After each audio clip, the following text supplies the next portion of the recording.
This is day one of, I decided I was going to make a fish tank out of some leftover acrylic that we had from a busted window over there. I have limited supply of wood, but I do have some really nice leftover decking I could cut up and use for the sides. Got pieces of this left over from a project that we did a while back. And my shop is a mess. Beehives I've still been working on. Over here we have a piece of acrylic I could probably use, left over from that window. Still got to fix that one yet. But all in all, we'll see what day one. Just thinking I can come up with something. I ain't going to bore you with all the details. I'll just skip ahead to the finished first draft. But yeah, I'm not got a lot to work with. But on this channel, you'll find out anything is possible if you set your mind to it. What can I make out of that? All right. Here is the tank that I built just with 2 sheets of acrylic, leftover boards from the decking, and we're filling it up for the first time to see if it leaks. I'm sure it'll leak, and I'll end up tearing it down and redoing it, but here it is. I think it looks pretty good sitting there. It should hold about 30 to 35 gallons of water. Show you more when we get the fish in it.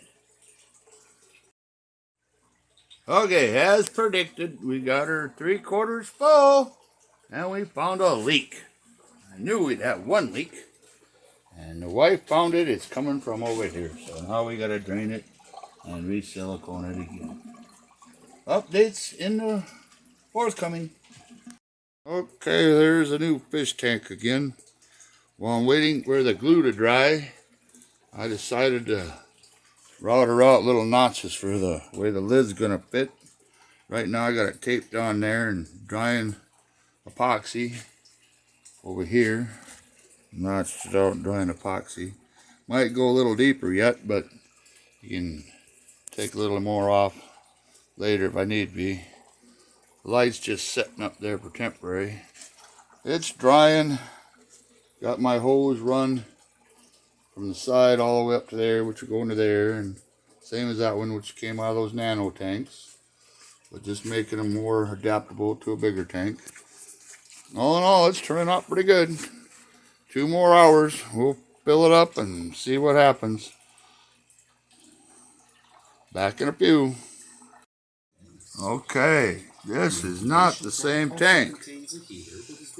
The other tank would have took 48 hours to cure the silicone. These guys have been in the water for a couple days already in a tote.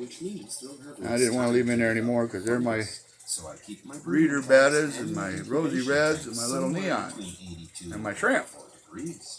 Plus, it gives me enough room for my 2 nano tanks, which I drilled a hole in right here.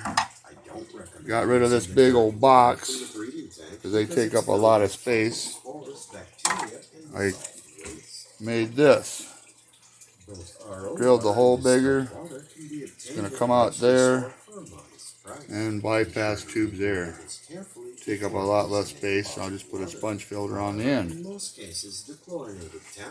It's an idea. Always like tinkering with stuff. Plus, it's been about 3 years since I bought a new power filter. They're not flat filter, and they sure are fancy. Got that little spinning wheel thingy in there, which is kind of cool. Alright. There my bettas. They'll be for sale in maybe this summer. Or their babies anyway. Hydrogen peroxide dissipates very quickly, usually within 12 hours. Bye for now. Boy, that's blurry.